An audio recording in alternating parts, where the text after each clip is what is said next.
حیض کے دوران صحبت کرنے کا کوئی کفارہ ہے؟ بس توبہ استغفار کر لیں، کوئی صدقہ خیرات کرنا ہے تو کر لیں. باقی سنن نسائی میں حدیث ہے کہ جو اس حالت میں اس طرح کا عمل کرتا ہے تو نبی صلی اللہ علیہ وآلہ وسلم اس سے بری ہیں. نبی الاسلام کے اوپر نازل کردہ شریعت کا اس نے انکار کیا اپنے اس عمل کے ذریعے.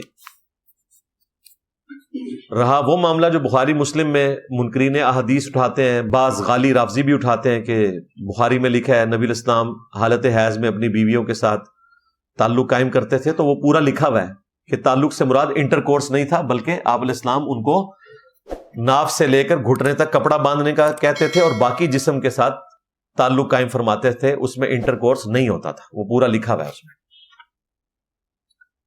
والد اور بھائی نماز نہیں پڑھتے، ان کو سمجھانے کے لیے کبھی کبھی سخت الفاظ بھی استعمال کرتا ہوں، لیکن وہ پھر بھی نہیں مانتے. بس اتنا ہی کر سکتے ہیں بھائی، دعائی کریں ہم، اللہ ہی توفیق دے. ظاہر ایک تکلیف دہ چیز تو ہے. میرے چچا کے گھر میں آگ لگی تو جان بچانے کے لیے ان کی بیٹی اپنی سہیلی کے گھر چلی گئی.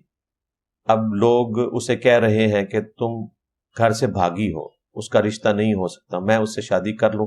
یہ اتنی لمبی سٹوری سنا کے آخر میں آپ نے اپنا بیچ میں کام ڈال دیا. یعنی یہ کہہ رہے ہیں کہ ویسے تو میں نے شادی نہیں کرنی تھی، میں اس کے ساتھ نیکی کرنے لگا ہوں. یہ مجھے سٹوری سنانے کی کیا ضرورت ہے بھائی؟ ہاں، اگر آپ نے شادی کرنی ہے تو پراپر طریقے سے ماں باپ کے ذریعے رشتہ بھیجیں، ٹھیک ہے؟ ترس نہ کسی کے اوپر کھائیں بھائی اس طریقے سے. میاں بیوی دونوں ایک دوسرے کا لباس ہیں، دونوں نے ایک دوسرے کے ساتھ احسان والا معاملہ کرنا ہے. یہ نہ ہو کہ آپ یہ شادی کر کے پوری زندگی اس کو جتاتے رہیں کہ بھئی تو نسیس ہے، تیرے نال کوئی ویاہ نہیں سی کردا تے میں ادوں تیرے ہوتے نظر کرم فرمائی. ہاں تو ایک کام نہ کریو.